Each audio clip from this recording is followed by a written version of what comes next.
ونسلم على حبيبه ورسوله الكريم أما بعد فأعوذ بالله من الشيطان اللعين الرجيم بسم الله الرحمن الرحيم بعد حمد و ثناء رب جلیل و ہدیہ صلاۃ و سلام و سید عالم عقائد الجہاں رہبر انس و جاں شہنشاہ کون و مکان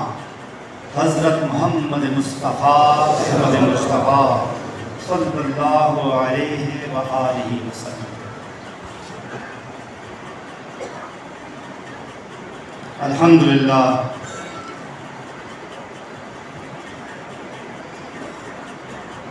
رب ذوالجلال کا بے پناہ احسان ہے کہ مالک الملک نے آج پھر ہمیں اپنے ذکر کی توفیق عطا فرمائی اور یہاں اکٹھا کیا آپ کے اس مرکز پہ، نسبت رسولی کے اس مرکز پہ۔ حاضرین محترم، آپ پر اللہ تعالیٰ کا بے پناہ احسان ہے کہ مالک الملک نے آپ کو یہ توفیق عطا فرمائی اور اپنا شکر گزار بندہ بنایا کہ آپ غوث المعظم سرکار مہدوی رحمۃ اللہ علیہ کی یاد منانے کے لیے، اظہار تشکر کے لیے، ان کی درجات کی بلندی کے لیے منعقد اس محفل میں آئے۔ حل جزاء الاحسان بالاحسان، احسان کا بدلہ اچھائی کا بدلہ، نیکی کا بدلہ نیکی اور اچھائی کے علاوہ اور کیا ہو سکتا ہے۔ سرکار مہدوی نے ہم پر یہ احسان کیا کہ ہمیں خاندان نسبت رسولی کے عظیم الشان حال میں اکٹھا جڑ دیا، ہمارے درمیان یہ عظیم رشتہ قائم کر دیا، ہمیں اس دولت سے روشناس کیا اور ہمارے سینوں کو منور کیا، اور اس احسان کا بدلہ کیسے اتارنا ہے یہ ہمارے مرشد پاک غوث زمان قطب دوران شیر شاہ غازی اعلیٰ حضرت حاج پیر ہارون الرشید رحمۃ اللہ علیہ نے ہمیں سکھایا۔ آج تقریباً 7.5 کروڑ مرتبہ قرآن کریم پوری دنیا سے، ملک کے طول و عرض سے لوگوں نے قرآن پاک اکٹھا کر کے جمع کرایا۔ یہ وہ عظیم موقع ہے عزیزان من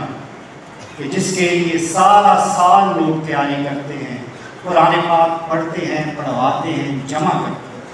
صرف پاکستان میں نہیں بلکہ پوری دنیا میں۔ اللہ تعالیٰ اپنی بارگاہ میں یہ ہدیہ قبول فرمائے آمین، اور سرکار مہدوی کے قیامت تک درجات بلند فرمائے، اور جس عظیم ہستی نے ہمیں یہ طریقہ اور ہمیں یہ طریقہ سکھایا، اللہ ان کے بھی درجات دے آمین۔ حاضرین محترم، آپ سلسلہ نسبت رسولی سے تعلق ہے، قرآن کریم سے محبت اور عقیدت اس سلسلہ عالیہ کا خاصہ ہے۔ دنیا میں کوئی اور ایسا مرکز نہیں ہوگا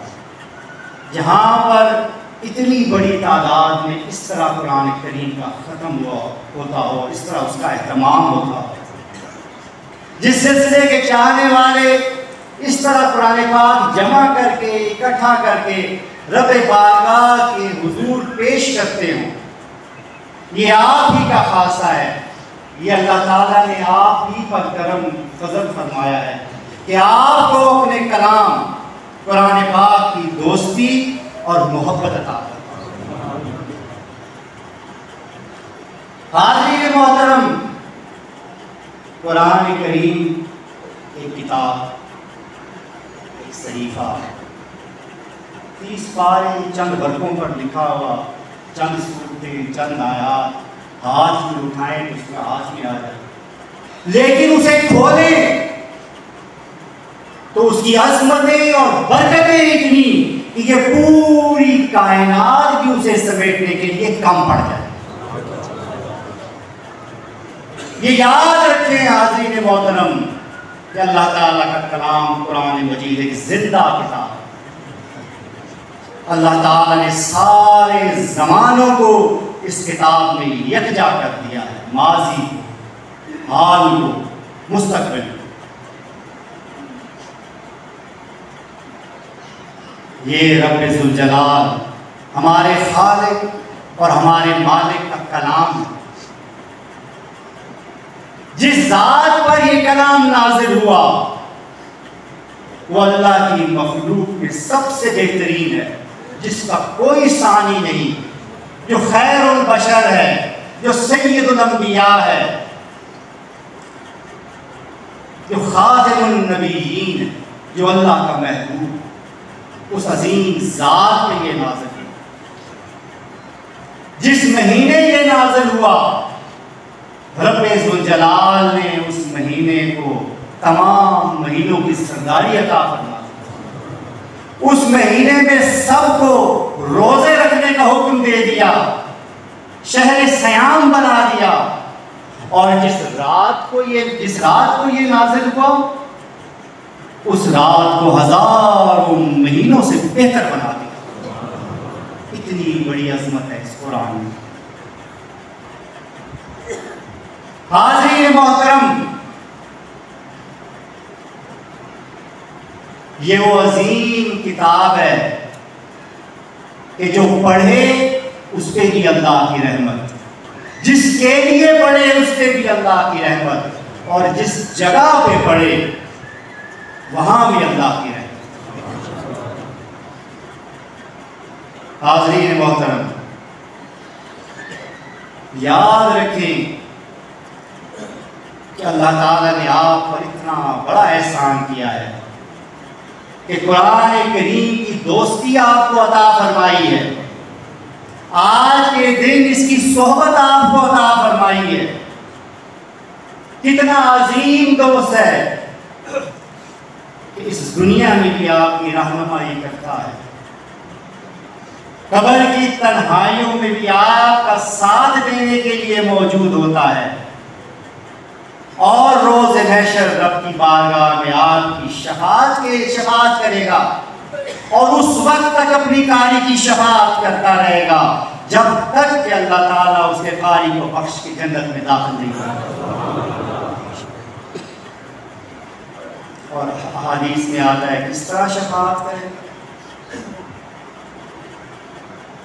کہ اللہ تعالیٰ پھر اپنے بندے کو فرمائے گا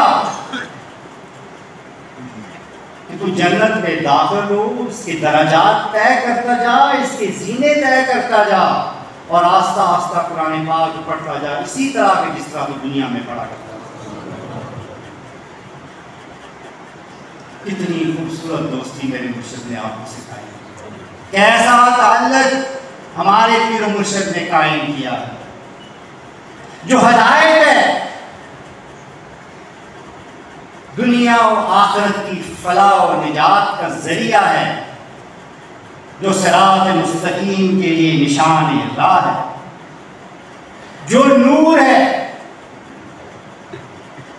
زندگی میں سینوں کو منور کرتا ہے، قبر میں قبر کو منور کرتا ہے، قیامت کے دن ظلمتوں کو دور کر کے روشنی کا سبب بنتا ہے،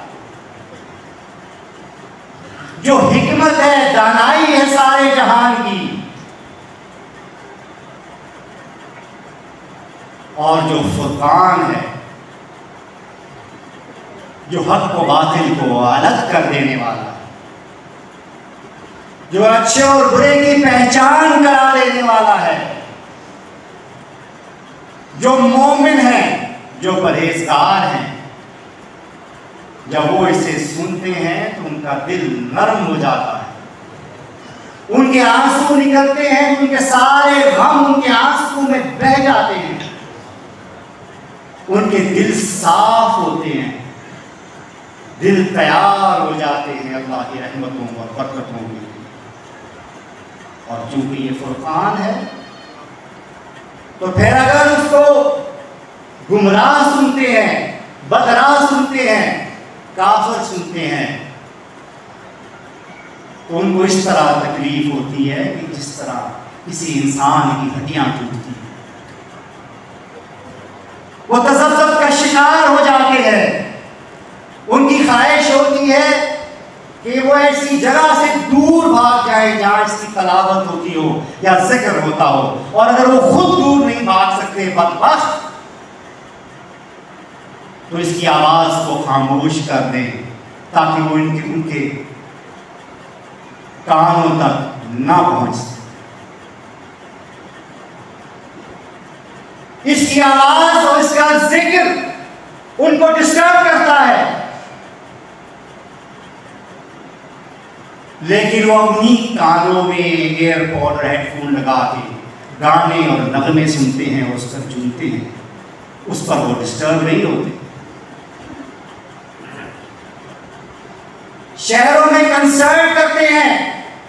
شہروں کے کونے کونے تک آوازیں جاتی ہیں، گونجتی ہیں نغموں کی، گانوں کی، چنگ و رباب کی، اور ان کی مشک معشوقاؤں کے ٹھمکوں کی۔ وہاں یہ ڈسٹرب نہیں ہوتے، لیکن جب اللہ کا نام لیا جاتا ہے، جب اس کا ذکر کیا جاتا ہے، جب قرآن پڑھا جاتا ہے، تو اگر لاؤڈ اسپیکر آن کر دیا جائے تو یہ بے چین اور بے قرار ہو جاتے ہیں، ان کی روحیں تڑپ جاتی ہیں، ان کا آقا شیطان ان سے کہتا ہے کہ یا خود دور بھاگ جاؤ، دور نہیں بھاگ سکتے، انہیں خاموش کراؤ، یہ کیوں اللہ کا نام لے رہے ہیں؟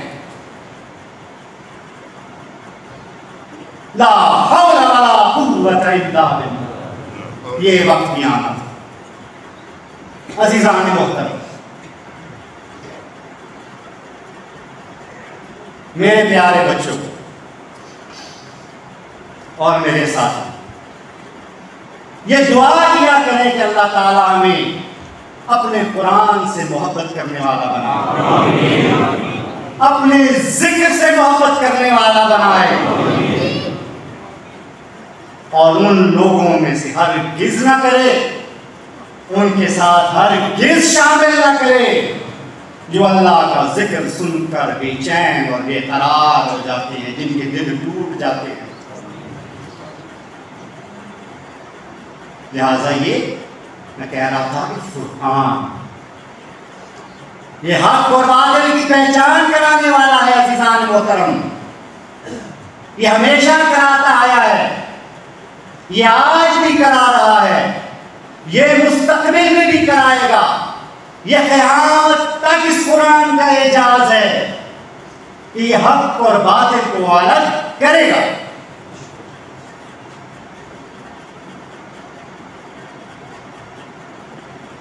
میرے پیارے بھائی، ہمارے پیر و مرشد سرکار مولوی رحمۃ اللہ علیہ، ان کی ذات گرامی ایسی ذات تھی جو ہمیں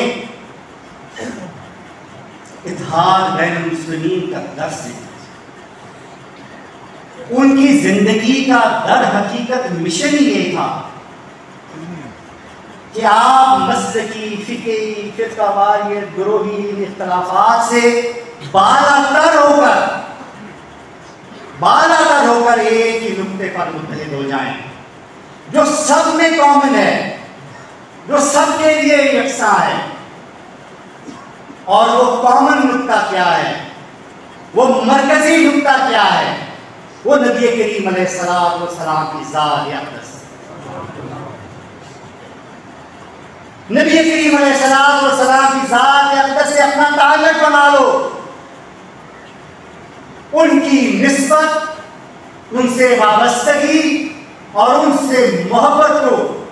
اپنے سینے میں جگہ دے دو۔ اگر ایسا کرو گے تو دنیا اور آخرت کی فلاح و نجات پاؤ گے۔ لیکن یاد رکھو عزیزان محترم، یہ بات اپنے بندوں سے باندھ لو میرے بچوں، میرے بھائیوں بہنوں، کہ اگر نبی کریم علیہ السلام سے عشق نہ ہوا، محبت نہ ہوئی، وابستگی نہ ہوئی، یہ کنیکشن اگر ٹوٹ گیا، جیسے ہمارے پیر و مرشد ہمیشہ اس طرح بیان کرتے تھے جس طرح پاور ہاؤس میں اور بلب میں کنیکشن ہوتا ہے، ایک تار جب تک یہ تعلق قائم رہے گا وہ بلب روشن رہے گا، جب یہ کنیکشن ٹوٹ جائے گا وہ بلب بجھ جائے گا۔ یہ کنیکشن جب تک قائم ہے تو تمہاری عبادتیں، تمہاری ریاضتیں، تمہاری یہ چیزیں منظور ہیں۔ لیکن اگر یہ کنیکشن ٹوٹ گیا تو یاد رکھو کہ پھر یہ عبادتیں ارادت نہیں رہتی بلکہ وہ صرف عادت بن جاتی ہے۔ یہ یاد رکھو کہ پھر ایسا وقت آتا ہے کہ عبادتیں اور ریاضتیں بھی صرف ایک ثقافتی عمل بن کے رہ جاتا ہے، کلچرل پریکٹس اور کلچرل ایونٹ بن جاتا ہے، اس میں نہ اخلاص ہوتا ہے، نہ اس کی روح ہوتی ہے، نہ اس میں محبت ہوتی ہے۔ لہذا ان سب چیزوں کا فائدہ تبھی ہے اگر آپ کے سینوں میں نبی کریم علیہ السلام کی محبت ہے، عشق ہے، اور آپ نبی کریم علیہ السلام کی صحیح اطاعت کرتے ہیں، تبھی فائدہ ہے۔ اطاعت اور اتباع جو ہے وہ بھی تبھی مقبول ہے کہ اگر اس کے ساتھ نسبت رسولی ہو، محبت اور عشق ہو، ورنہ وہ دکھاوا بن جاتا ہے۔ ظاہری طور پہ اطاعت کرنے والے ہمارے آقا علیہ السلام کے زمانے میں بھی منافقین موجود تھے اور اس کے بعد بھی تھے، کہتے تھے ہم اطاعت کر رہے ہیں، اتباع کر رہے ہیں، نمازیں پڑھ رہے ہیں، روزے رکھ رہے ہیں۔ ظاہر احمد صاحب نے خارجیوں کی مثال دی۔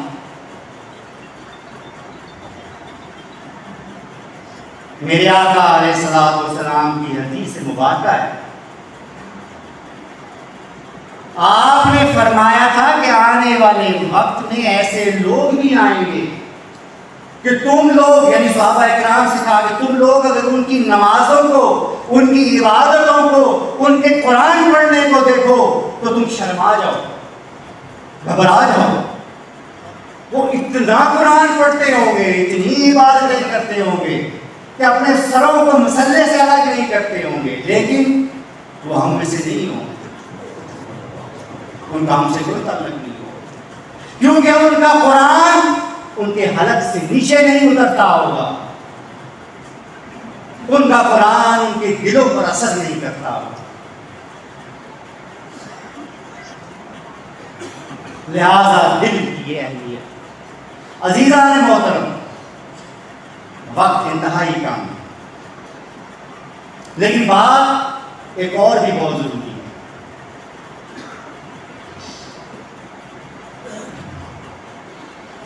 کہ آج کل ایک نیا شوشہ لوگوں میں چھوڑا گیا، اور کچھ لوگ ایسے بھی ہیں جو اس پر مان جاتے ہیں، یقین کر لیتے ہیں۔ مجھے کسی نے بتایا کہ پہلے قرآن کی محفلوں میں لوگ آتے تھے، قرآن پاک پڑھتے تھے، ختم ہوتا تھا۔ اب ایسا تو وقت آ گیا کسی کو کہو آؤ قرآن پڑھو، قرآن کی محفل کرتے ہیں، ختم قرآن کرتے ہیں، تو آگے سے جواب دیتے ہیں اس کا قرآن پاک پڑھنے کا کیا فائدہ، ہمیں ابھی تو آتی نہیں، سمجھ ہی نہیں آئی۔